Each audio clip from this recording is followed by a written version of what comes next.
তো হ্যালো বন্ধুরা, আমরা তিনজনে সাড়ে তিনজনে আবার চলে এসেছি। এবার এসেছি ইকো পার্ক। তারপর বকবক করতে করতে, একটু লাফালাফি করতে করতে, আর তার সাথে নাচানাচি করতে করতে, এই পুচকিটাকেও আমরা বাদ দিলাম না।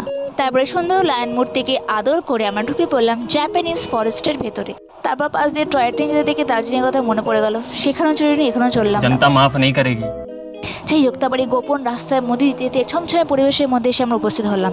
সামনে দেখলাম একটা জাপানিজ টেম্পলের আদলে এটা কি তৈরি করা হয়েছে। সেখানে ঢুকে দেখা যাক কি আছে ভেতরে। তো মোটামুটি পরিবেশটা এরকম ছিল। ভেতরের লাইটিংয়ে বেশ সুন্দর কাজ ছিল। তারপর জানলা দিয়ে উঁকি ঝুঁকি মারার পর সেখান থেকে টুকটুক করে বেরিয়ে এলাম। বেরিয়ে দেখলাম সারি সারি মোমবাতি সাজানো রয়েছে। তারপর ঢুকলাম বাঁশবাগানের ভেতরে। এটা ঠিক কি আমি জানি না। তারপর সেখানে গিয়ে লুকোচুরি খেলার পর আমরা সেখানে গিয়েও এটা কি করছিলাম জানি না। যাই হোক, সেখান থেকে বেরিয়ে পড়লাম। আর আজকের ব্লগটা আমাদের এখানে শেষ করছি। অনেক ঘোরাঘুরি হয়েছে, মজা হয়েছে। দেখা হচ্ছে নেক্সট ব্লগে। টাটা।